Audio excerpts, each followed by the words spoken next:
Menu simple ইলাইচি টি making. আজকে আমি তোমাদের সাথে খুব সহজ পদ্ধতিতে চা বানানো শেয়ার করতে চলেছি। দেখে নাও ঝটপট। একটা গ্যাস ধরাও, তার মধ্যে একটা বাটি বসাও। এবার তোমরা যে কজন চা খাবে তাদের পরিমাণ মতো জল মেপে দিয়ে দাও। কাপে কতটা খাবে সেই পরিমাণ জল দেবে। তারপরে সেই জলটাকে ফুল আঁচে ফুটতে দাও, টকবক টকবক করে। তারপরে তার মধ্যে চা পাতা দাও। আমি 3 জনের জন্য 2.5 চামচ টাটা টি গোল্ড দিয়েছি। তোমরা যে চা পছন্দ করো সেরকম চা দিতে পারো। চাটা টকবক করে যখন ফুটবে চা পাতা দেওয়ার পরে, তখন দেখবে কালার আসবে, রেড কালার ডিপ। তারপর আস্তে আস্তে দেখবে চায়ের গন্ধ আসছে। জলটা ভালো করে ফুটতে দেবে, তাহলে পরে চায়ের টেস্টটা খুব ভালো লাগে।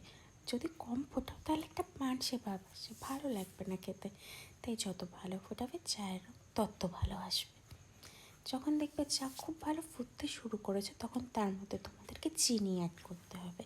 আমি এখানে 3 জনের জন্য 3 চামচ চিনি দিয়েছি, বড় মাপের চামচে 3 চামচ।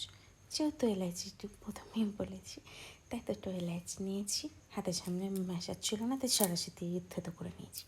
তারপরে দুটো চিড়ে দিয়ে দিয়েছি চায়ের মধ্যে। এবার দুধ দেবো।